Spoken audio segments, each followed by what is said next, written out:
নিজের মূল্য নিজে বুঝতে না পারলে পৃথিবী আপনাকে কখনোই মূল্য দিবে না, সেটাই স্বাভাবিক।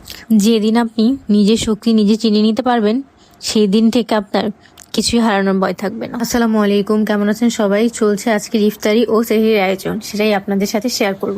প্রথমে আমি চায়না বুট রান্না করে নিব। আমরা যেহেতু দুইজন মানুষ, তাই আমি খুব অল্প পরিমাণে সব কিছু তৈরি করে থাকি। তারপর আমি বেগুনি বানিয়ে নিচ্ছি।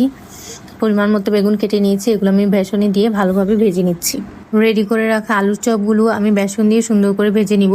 যে পর্যন্ত সুন্দর একটা কালার না চলে আসে, আমি সেই পর্যন্ত একটু সময় নিয়ে ভেজে নিই।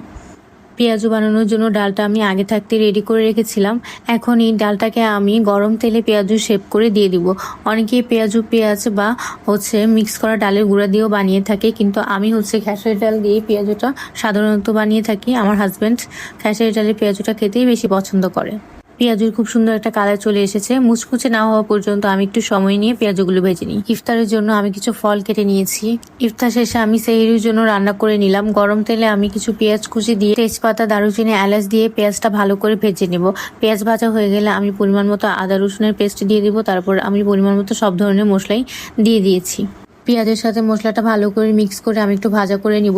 তারপর আমি পরিমাণ মতো পানি দিয়ে দিব। ভালোভাবে একটু নেড়েচেড়ে সামান্য গরম মশলার গুঁড়া দিয়ে দিব। আগে থেকে পরিষ্কার করে রাখা গরুর গোস্তটা আমি দিয়ে দিলাম। এখন গরুর গোস্তর সাথে মশলাটা ভালো করে মিক্স করার জন্য আমি আরেকটু নেড়েচেড়ে নিব। তারপর আমি ঢাকনা দিয়ে ঢেকে দিব। ঢেকে দিলে গরুর গোস্তটা খুব তাড়াতাড়ি সিদ্ধ হয়ে যাবে আর রান্নাটাও অনেক তাড়াতাড়ি হয়ে যাবে। ঢাকনাটা উঠিয়ে আমি আবার একটু ভালো করে নেড়ে নিব। আজকে আমি গরু গোস্তের সাথে বাঁধাকপি দিয়ে রান্না করব। জান বাচ্চাটাকে নিয়ে আমার বাসায় একাই থাকতে হয়, যেহেতু বাসায় আর অন্য কেউ নেই, খেলার জন্যও কেউ নেই, তাই সে আমার সাথে সাথেই সবসময় ঘুরঘুর করে।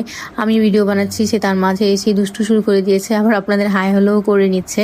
আমার একমাত্র দুষ্টু ফেরেস্তা, আমি তার দুষ্টুমির মাঝে অনেক অনেক সুখ খুঁজে পাই। গরুর গোস্তটা আমি ভালো করে কষিয়ে নিয়ে সামান্য পরিমাণ পানি দিয়ে দিব। খুব বেশি পানি দিব না, কারণ বাঁধাকপির সাথে গোস্তটা আমার ভালো করে ভাজা ভাজা করতে হবে। আর এমনিতে বাঁধাকপি তো সামান্য পানি উঠে যায়। বাঁধাকপিটা আমি আগে থাকতেই ফ্রোজেন করে রেখেছিলাম। যেহেতু রোজা, এমনিতেই অনেক কাজ থাকে, তাই আমি অনেক কিছুই আগে থাকতে ফ্রোজেন করে রেখেছিলাম। আলহামদুলিল্লাহ, আমার বাঁধাকপি আর দিয়ে গরুর গোস্ত রান্না হয়ে গিয়েছে। খুব সুন্দর একটা কালারও চলে এসেছে। আমার প্রতিদিনই রান্না করতে করতে অনেক রাত হয়ে যায়। এখন আমি করলা ভাজি করে নিব। করলা ভাজিটা আগে থেকে রেডি করা ছিল। এটা আমি গরম তেলে দিয়ে সামান্য পরিমাণ মশলা দিয়ে দিয়েছি। করলা ভাজিতে আমি খুব বেশি মশলা ব্যবহার করি না। চিকেনের কিমা দিয়ে আমি পাকোড়া রেডি করে রেখেছিলাম, সেটা এখন ভেজে নিব। আমার বেবিটা সারাক্ষণ আমার সাথে সাথে ঘুরঘুর করে। আমার এই পাকোড়াগুলো ভাজা হয়ে গিয়েছে, খুব সুন্দর একটা কালারও চলে এসেছে। পাশের চুলার ডাল বসিয়ে দিয়েছি, ডালও রান্না করে নিব।